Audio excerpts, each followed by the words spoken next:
Hey guys, Crowangel Gaming here. We're going to be covering the collectibles section this week on the Fallout mods. What should I say? Fallout 4 mods for the PlayStation 4. If I could do a little bit of self-channel promotion first, I do appreciate you sticking up with it just whilst I do. It's been quite a busy week. If for anybody who does follow the channel, you actually notice my uploading content has gone into like overdrive.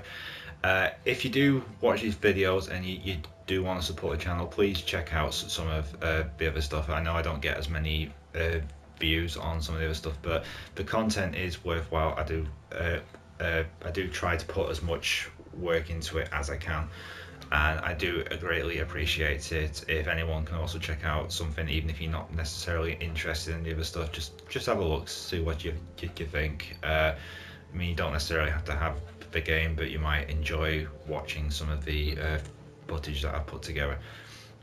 The other big announcement for this week is I finally completed and uploaded the second part, or in this case the prequel to my Freaky Friday the 13th Bride of Jason trilogy. The current link that you'll probably get around about the minute 30 mark is actually for the original. I'm still trying to get the other one changed over. For some reason it doesn't want to update to give you a quick link to view it. But anyway, if you go on my Crowangel Gaming Productions playlist, it'll be the most recent video on there. It's called Freaky Friday the 13th, The Origin of Evil. A lot of work went into this, practically about 3 months and many hours.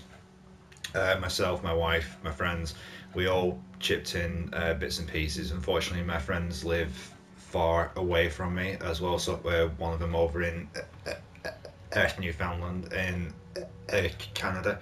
So all the voice actings had to be done by myself and my wife, and a couple of extra people have actually helped out here and there as well, but the majority of it is unfortunately just myself, so there isn't that much distinguishing between the voices. I do apologise for that. Unfortunately as well, I'm not a trained voice actor, so I've tried to put scripts, spoken word in there for the first time ever in any of my features, just to basically help drive the story. And I do hope that people who saw the original and thought it was a bit weak will like this one, because there's a proper storyline and you get a proper horror action heist type of feel to it. Anyway, that's enough of the self-promotion. I will say as well, one last thing. I have got Agents of Mayhem coming up soon, which is a Volition title. Volition most commonly known for the Saints Row series. So if you did like the Saints Row games and you're interested in Agents of Mayhem, then please check it out. I'm just going to quickly shut the patio door because there's a lot of kids playing outside, and I don't want you thinking anyone's being like murdered. And then I'll carry on straight away into the collectible section. 2 seconds.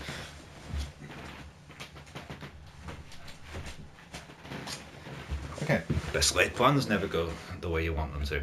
Anyway, on the collectibles, we have got the Lone Wanderer's Secret Stash. Adds a secret stash of equipment left behind by the famous Lone Wanderer from Fallout 3.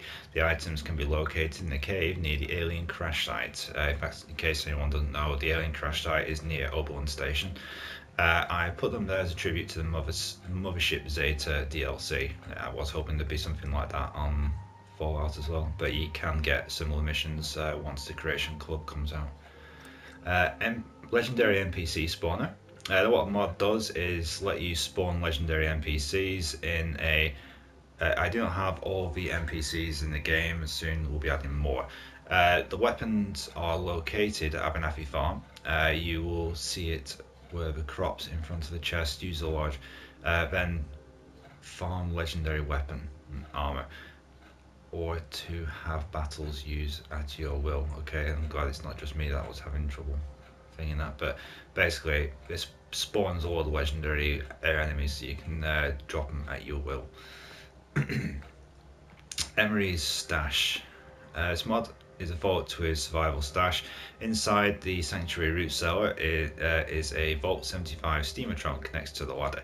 Inside is various starter scraps, 3,000 gills, some fruits to consume or plant, and a couple of food items. There is a new 800 plus word journal of Gunnar Emery.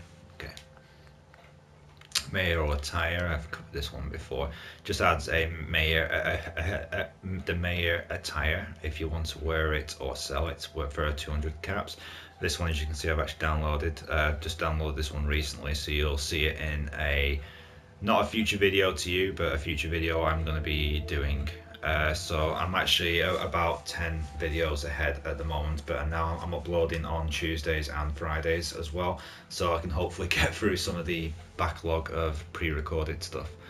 Bobbleheads are rare in the post-Commonwealth, but pre-war citizens collect them more frequently, etc, etc. Basically, there's a chest outside of, you can find the bobbleheads in the cryo chamber, and you can still collect the other ones as well. So basically double up. New bobblehead locations, move the bobbleheads into better, easier locations. One thing I will say, this mod modifies 40 cells in the game, 20 for the removal of each bobblehead, and then 20 for the planting. 40 sounds like a lot. There isn't really a list of any location where he's actually done them by the looks of it, so okay. Sardines of America. Are you tired of people saying sardines are horrible? Do you love the taste of fish in your mouth? This mod adds sardines to the leveled list of 5 to 90. You can find the sardines at Solomon's Feet at the noodle stand. Go figure. Special edition Mentats. I love the game's default Mentats. You're also getting discount sales, creating blah blah blah.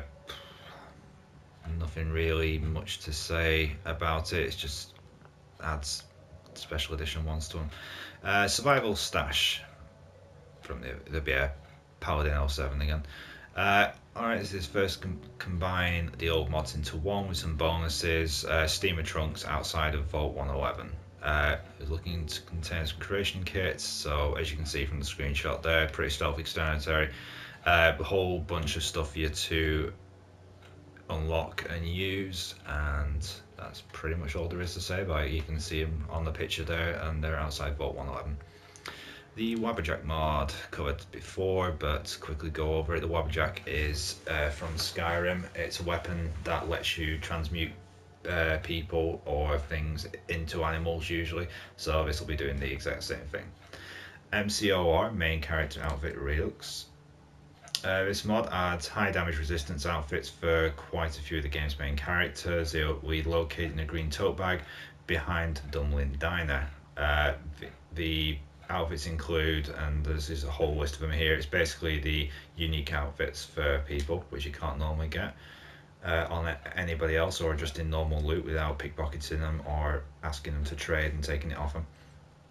Armored dress in a blue trailer outside Vault 111. No picture unfortunately. Survival mode, reduced loot. Survival mode add-on. This mode reduces the chances of the amounts of ammo, stimpaks, armor, weapons, chems found in containers to make survival mode feel more immersive. Okay. Dominic's Doomsday Pack. This mod was created for his son. So I present to you the Doomsday Gun. I'm not going to describe it. Download the mod and find out what it does. Basically just blows the shit out of stuff. It'd be the effect of having a fat man in a railgun by the looks of it. Dane's Rifle. Someone wanted to make a special gun for him again. This mod adds a custom combat rifle that shoots alien blaster rounds. And you can find it in the red trunk behind the Vault 111 elevator control station. So in other words, on the surface. Swan's Anchor. This is Swan's Anchor. Use it, laugh, be happy. Okay. It's outside Vault 111 again, elevator platform next to some blue metal storage crates. The Robco Combat Knife. This mod is a weapon, settlement, and a story mod in one. Okay, but so okie dokie. As you can see, it's located on the map. I don't know where it is, but it's on top of the safe. and I'm not going to go through all the things. It basically goes on to say Andrew's holotape to his wife can be found in a safe in the Malden drainage sewer. There you go, Malden drainage sewer, so it's in the Malden area. Ghost Gun for the PlayStation 4. This mod places a mythic assault rifle in the Museum of Witchcraft. It does 50 base damage compared to the usual 30. It also has a legendary rapid fire effect, 25% faster fire rate, 15% faster reload.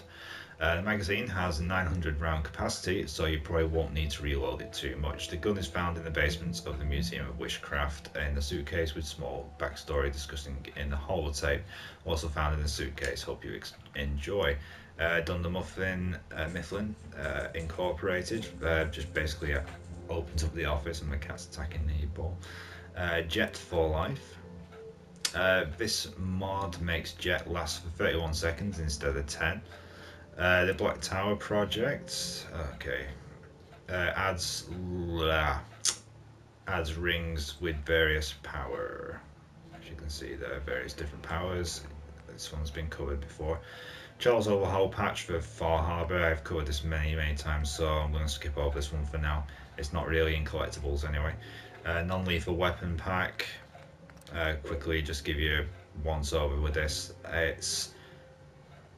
Where is it? The mod is for those who want to roleplay as a non-lethal character, as well as for those starting a new game. A trunk outside Vault 111 contains several weapons that are likely to be considered non-lethal than the regular Fallout weapons. Unique Vault Tech Baton, unique Power Fist, a unique Brass Knuckles, a unique Syringer Rifle, a unique Walking Cane, unique Rolling Pin, a unique Pool Cue, a unique Pipe Wrench, a unique Lead Pipe. How are all these non-lethal? 5 Pulse Grenades and 5 Pulse Mines. Okay. Charles Overhaul Automatron patch and Charles Overhaul for PlayStation 4. The Commonwealth Holotapes for PlayStation 4. An expansion to his Commonwealth Holotapes mod. All the songs from the classic radio stations. You can find the briefcase across the bridge from Sanctuary to the left of the corpse on the bridge. The expansion is independent, so you do not need the other two to make this work. That makes a change. Commonwealth holotapes again for Magnolia. This has 5 original songs by Linda Carter as Magnolia. This is independent from Commonwealth holotapes, so you don't need the 2 packs. Again, by the bridge in Sanctuary. Fallout 4 Ultimate Cheat Mod, Commonwealth holotapes. This one is radio music holotapes. Again, same place. Inquisitor Hood by request, a custom mod requested by a member. It's the Inquisitor Hood in 4 glowing colours. As normal, the Hood adds 1 point of intelligence every 100 rads to maximum of 4. However, he's added plus 50 energy resistance as a small bonus. You can find these hoods outside Hallucinogen near the table. Requires a Far Harbor DLC. Light Sword. For those who stay tuned to my videos, you'll be seeing this featured very soon. It's basically a lightsaber without any real explanation. Model wise, I'd say it holds like I'd say either like a cool cue or some kind of baton, but you hold it in 2 hands, you swing with 2 hands. It's pretty much a sledgehammer. Actually, it has the knockback effect of a sledgehammer. It can burn your targets to a crisp, set them on fire. I took on Swan with this during the video recordings, and I knocked him down in about 2 shots. But then again, my character is very overpowered at the actual moment, despite everything I tried to do to diminish that. God damn you, Pert Locker. Merry Christmas Mystery Gifts, Ace Plasmatron Palmadude mod. Special plasma weapon has surfaced at Arc Jet Systems. It's probably worth looking into. You may have cleared the building of Sinch during an early mission with Paladin Dance. This could be Institute tech they accidentally left behind. Head through the building once again to the main room with a collapsed floor. You can walk up, turn right at the top, and check for the item on the desk. The Arc Plasmatron, a unique weapon created by Harmadoo Gaming. It has furious legendary effects, radiation damage, and a crazy tracer beam with the plasma death animations. Check out the gun. Okay. One quick thing I will say about legendary weapons that people are uploading. If you download the legendary weapons mod, it basically lets you turn any piece of crap gun that you pick up here, there, and anywhere. From the basic rifle, you can turn it into your own legendaries, so you don't necessarily need to have all the weapon mods downloaded. Just download legendary weapons and make your own. I mean, I've stopped every time I loot a legendary weapon now, and I used to hold on to them for collectability type of thing, but now I just sell them because if I want a legendary weapon of any sort, I can just make it a normal workbench. Same goes for the armor as well. The armor mods can be added, and it's got every legendary modification that you could possibly want to put on a piece of armor, or a power armor, or a weapon. So if you want to save some of your mod space by downloading all these individual weapons, just download legendary weapon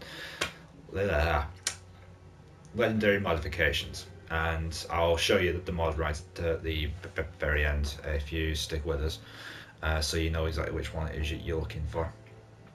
Custom paint for power armor. I mean, I'm going to go through these pretty quick because the collectible section on Skyrim didn't really have that much either. Gold Delirious Sanity power armor paint, Goldsmith. Just the value of gold bars is somewhat matched to real life worth. Okay. Holo cassettes, holotape music, DLC ammo leveled lists. Requires a DLC for Far Harbor and Nuka World. This adds the Far Harbor and Nuka World DLC ammo to the Commonwealth leveled lists of merchants, containers, and also various mobs that spawn ammo like spawn ammo on death like ghouls, as well as making said ammo in containers become affected by the Scrounger perk. Okay. Distortion ring. A ring that turns the user transparent, however it does not make them user completely undistinguished from the world around them. For the sake of lore and realisticness, it distorts the light that hits the player, refracting, hence the name. There is no requirement to be in sneak or to be standing still. To craft, go to the cooking station, utility, distortion ring, 7 gold and 25 glass to cook it. Negan's Lucille. Negan, shouldn't it be? Any Negan, if he's doing Walking Dead. Yeah, baseball bat, I'm guessing, weapon. The Redeemed Shadow, a unique sword, Master Blaster. Purified Water, lesser weight. Weightless Fusion Cores. Sanctuary Cache. Oh, okay. Personal space for sleeping and crafting, 2x X01's power armor, and box of materials from QA Smoke with a backstory. Location, if you're looking for them directly, it's going to be the Sanctuary, obviously. The Sanctuary, the Sanctuary root cellar, and that's pretty much it. Okay. Oh, well, and that is it, literally. Okay, so as promised, I didn't think there would be too much on the collectibles, as there wasn't really on the there wasn't really any on the Skyrim ones much for collectibles. There was more than I thought, but there wasn't going to be thing. One more time, I'll just quickly go through all these that I've got. Scrapback Settlement all-in-one, much better one than any of the other individual ones you can get. For the guy who was actually asking about settlement wipe mods and stuff, this is an absolute essential. Limited edition bobbleheads, which I went over before. Sanctuary max crafting resources, drops a Garden of Eden creation kit suitcase outside of the Sanctuary bridge, where you find the dog and the first person who's actually dead, being killed by the dog. Bounty Hunter. I'm having a bit of an issue with this so far. I haven't actually every time I've gone back to Diamond City, it might be because of this mod, the DC Glory, but it might be conflicting with it. But I haven't been able to pull any of the bounties off the board yet, so I may be disabling this one. scrap grass, bushes, and leaves. Again, essential. Especially if you want to build settlements, and my settlement build is coming soon as well. DC Glory, this one has been actually updated, and I highlighted this in the most recent video that I cut together. You'll be seeing that in probably about a few weeks time. A couple of things have been altered. The bit where the robot that serves the best noodles endlessly, and Shalashaska, and I just keep constantly trying to piss him off by asking him to tell me a joke. But yeah, that one's been updated, so a lot more of the stuff. And when I'm going to be doing a second version of the DC Glory mod showcase for this very one, because some of the changes that have been done now are a lot more significant than when I showed it last time. So I'm just going to do a mod show. I'm not going to do any missions in there or go off doing anything. I'm just going to do a whole video where I show you all around DC Glory, because there's quite a few different rooms which have been added, and there's a few things which the author slightly Northside even has actually put a bunch of doors in place, and it says coming soon, coming soon, coming soon. So there is a plan to add his own areas to the game, much like the one I found. It's called Mungo's Bar, and there's a whole lot of stuff in there which I'm hoping respawns by the time I go back, so I can actually show you, because I was just loot crazy in there, and there's a lot of good stuff which I won't spoil. KMZ Ventures full vendors plus for old DLC legendary modifications. Here we go. This is the one I was on about. This mod basically lets you make any legendaries you want for power armor, or weapons. This is absolutely one of my favorite mods, and I'd be lost without it, because now I don't need to constantly save all these things and store them in a chest never to be used. I can just make the legendaries I want to keep without having to do stupid quest lines like in Vault 81 just to try and get a discount on it or anything like that. Pre-walled settlements, another one which I'd be lost without. Guarantee it doesn't pre-wall all settlements. There are a couple which he's still working on, I think, and I don't know if that will affect the fact that I've already uncovered them, but either way, I'd say over 70% of the settlements you'll come across have been pre-walled. Rich Vendors requires DLC for that one as well. The workshop player bed, this basically allows adds a bunch of stuff into the workshop bed wise, so instead of you making a perfect bedroom for your character at whatever settlement and then coming back to find Blake Abernathy or whoever is sleeping in your bed, it'll add a bunch of beds which are coded to just be for your character and your character only. There's all kinds of styles, from the bunk beds right the way through to some of the beds from the Institute, the chamber, oxygen chamber type of thing that Sean is put in. Sorry, spoilers. Okay, turn off the video if you don't want spoilers, but yeah, the chamber that Sean's put in when he's about to peg it, basically. That bed is also in there as well, which you can set as your own bed, and a whole bunch of others, a double bed, and they're all luxury styled as well. There are a couple of shitier type of ones if you want just a mattress or the sleeping bag, but there are a couple mostly really good beds as well. No build limit, no DLC, nuka hair combos, no build limit for all DLC, high carry capacity, new game. This one again is one I use constantly, and I'm really grateful for, considering I loot like mad. Light sword, again the one I covered earlier, it's a lightsaber in the style of holding like a sledgehammer, but you can see through it as well, and there's no head at the top of it as well. Ballistic, Brotherhood of Steel ballistic weave basically adds the black undergarment for the Brotherhood of Steel uniform with the leather texture look. If you want to put your armor pieces over the top of it, you still have to do the railroad missions though to unlock the ballistic weave option on it. Functional nuclear rocket suit. I'm finally getting close to this. I've just got a railroad mission which is requiring me to go over to, well, I'm being forced to go over to Nuka World. So anyway, that's all for now. My kids are back from things, so I'm gonna have to sign off there. So thank you very much for watching, and I'll see you on the next edition.